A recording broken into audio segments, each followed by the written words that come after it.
Well, Casey, why are you acting so surprised? We've always known that the WNBA doesn't know how to treat their stars properly. I'm not talking about the WNBA and the egregious way they treat the Great White Hope. Not only does this dump not know how to create stars, the disrespect, the outright defiance, it is coming from the president of the Indiana Felines, which means this is coming from Caitlin Clark's own team. For weeks you've seen it. In the comments, on Reddit, all over social media, fans shouting the same warning. Why is the WNBA letting its biggest star get targeted? This was honestly, I'm not going to share this whole clip because I don't know how much she wants the video of her basically crying on the court to be circulated around, but she walks down to the end of the court. You can tell that she's in pain. You can tell that there's something wrong. She goes to the, what's it called, like stanchion or whatever, the thing that holds up the basketball hoop on the other end. She hits her head on it. She is fighting back tears and she walks straight over to the bench. Now, when she goes over to the bench, she starts crying, and I've honestly never seen Caitlin Clark cry on the court except when she lost the national championship game. She keeps it together no matter what has happened. When was someone finally going to step in? That's the question fans have been asking for weeks, and now, finally, the answer has arrived. But it didn't come in the form of a referee's whistle. It wasn't a statement from the commissioner. No press release. No accountability.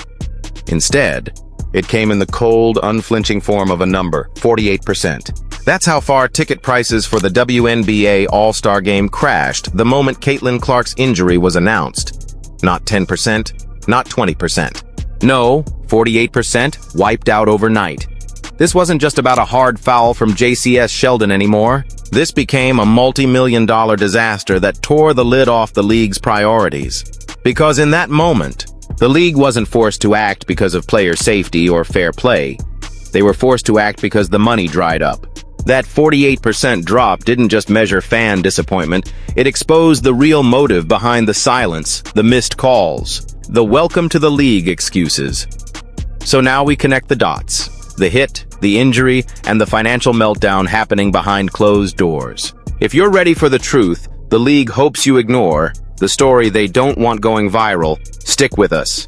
This is where it all unravels. The big way they were able to neutralize Caitlin Clark, and I think it was almost an issue with Stephanie White as much as anything, is they were manhandling her. They were manhandling Caitlin Clark early in that game. Like, they had two hands on her. They were fully getting into the we are grabbing her and we don't really care. Like, that was their goal. Their goal was they were out there to maul Caitlin Clark. They had they had absolutely no intention of doing anything other than mauling Caitlin Clark. Like, they were not out there to play legit defense. They were there to maul Caitlin Clark as much as they possibly. To understand how one injury could unleash this level of chaos, we have to rewind the tape. July 15th, 2025, Indiana Fever versus the Connecticut Sun. A matchup that had already earned a reputation as one of the most physical, borderline brutal showdowns in the league. And then, it happened. Late in the fourth quarter, the Fever were in control.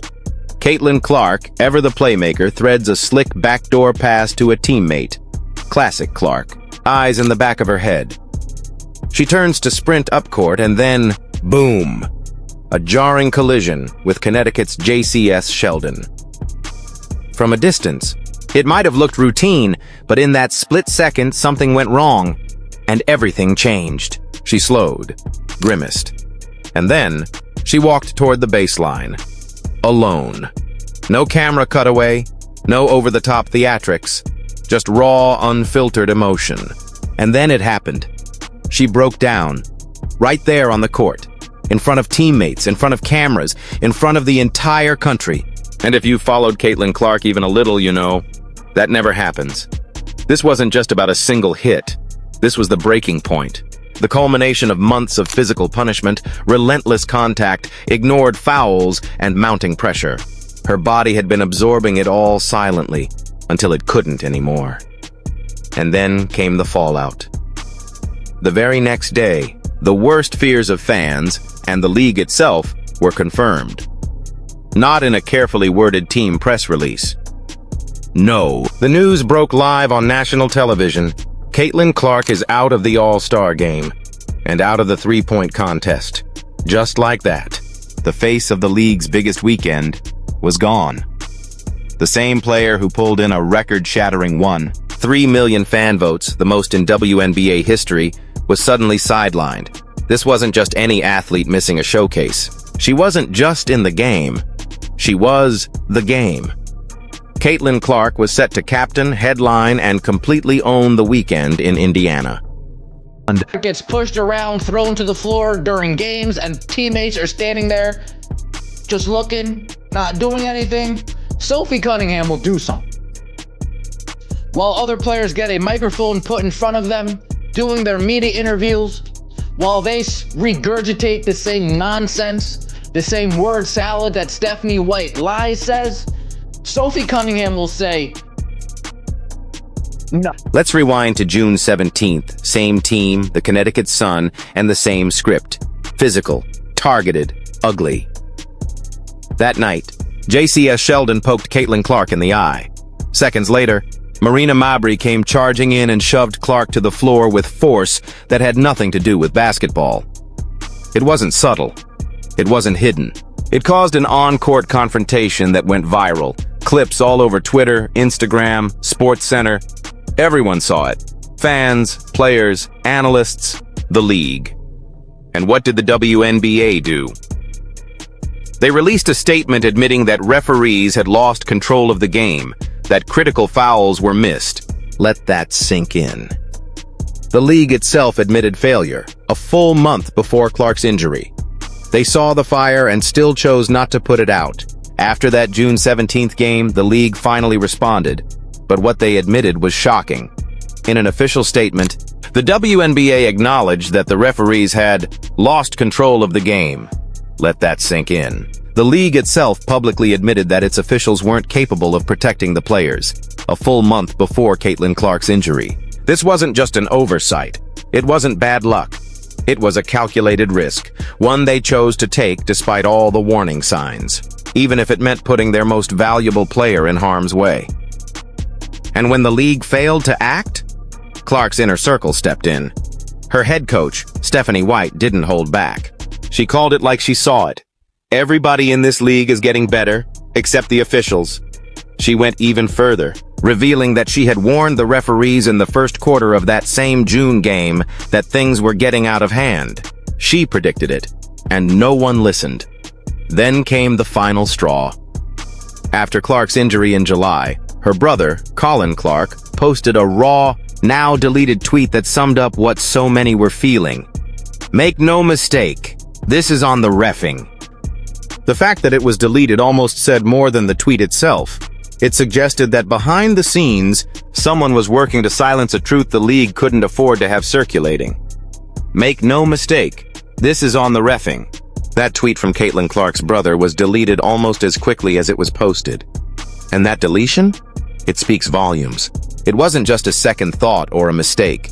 It suggests pressure.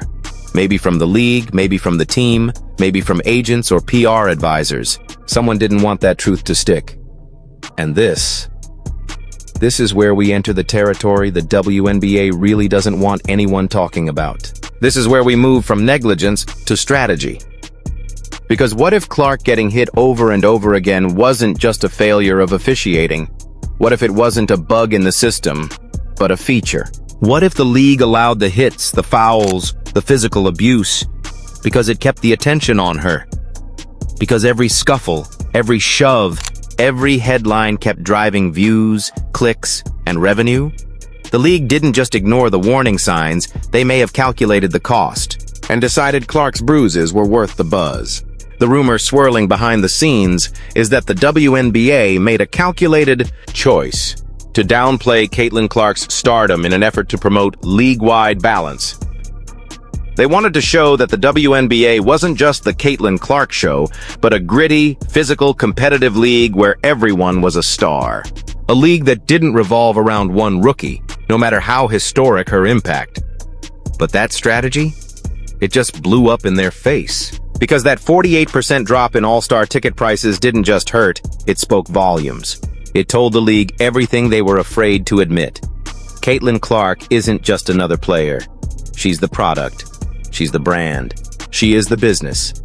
And when she's not playing, when she's sidelined, silenced, or sabotaged, the entire business takes a hit.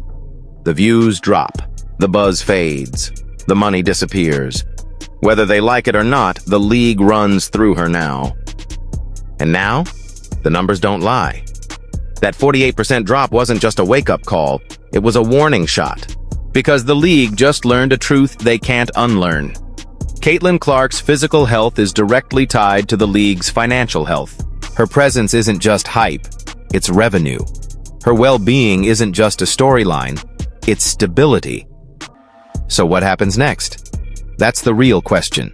Because for the first time, the WNBA has to face a reality it's been avoiding.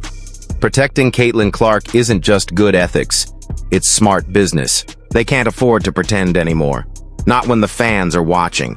Not when the market has spoken. Not when the entire sports world is waking up to the truth.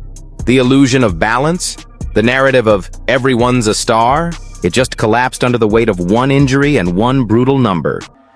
48%. So now it's your turn. Was this crash the wake-up call the WNBA desperately needed, or a warning that came too late? Drop your thoughts in the comments, because the league may not be listening, but we are. And if you want more breakdowns like this, where we filter out the PR spin and get to the truth, subscribe to the channel and turn on notifications. And if you've got a friend who still thinks this was just a normal injury, send them this video. Let them see what really happened, because the numbers don't lie, and the league can't hide from them anymore.